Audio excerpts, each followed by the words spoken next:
පේනවනේ නාකි පප්පලා තවමත් ඉන්නවා මේ ලංකාව පාලනය කරන්න බලාගෙන.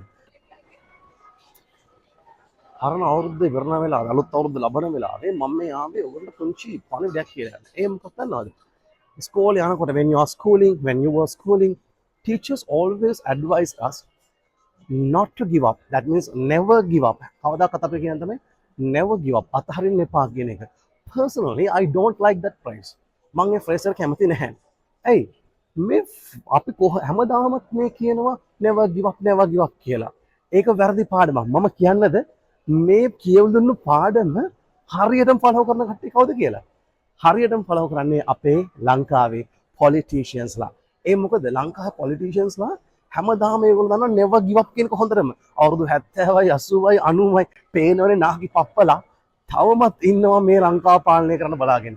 කිසිම වෙලාවකවත් ඒගොල්ලන්ට උනාවක් නැහැ මෙතනින් යන්න ඕනේ කියන එක. ඒ නිසා never give up නෙමෙයි අපි හිතන්න ඕනේ. We should know when to give up. Why? I'll give you an example. My example එකක් දෙන්න. හිතන්නකෝ boy කෙනෙක් try කරනවා girl කෙනෙක්ට. Girl try කරනකොට girl කැමති වෙන්නේ නැහැ. boy කියනවා කමක් නැහැ. I'm still trying. මම තාමත් try කරනවා. ඊට පස්සේ girl boy කෙනෙක් යාළු වෙලා marry කරනවා. marry කරලා ළමයිත් හම්බ වෙනවා. එතකොටත් එයා කිව්වොත් එහෙම, it doesn't matter. I'm still trying. So what is the point of that? Is it worth? ඒක වටිනවද එහෙම බලන් ඉන්න එක? නැහැ. මෙන්න point එක. මතක තියාගන්න. We should know when to give up. අපි දැනගන්න ඕනේ අත්හරින්න ඕන මොනවාද කියලා.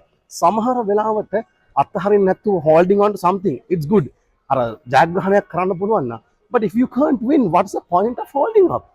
අල්ලන් ඉන්න එකේ මේ අල්ලන් ඉන්න එක තේරුම මොකද්ද? ඒ නිසා මතක තියාගන්න. You must know when to give up. So 2025 is over. So you're going to 2026.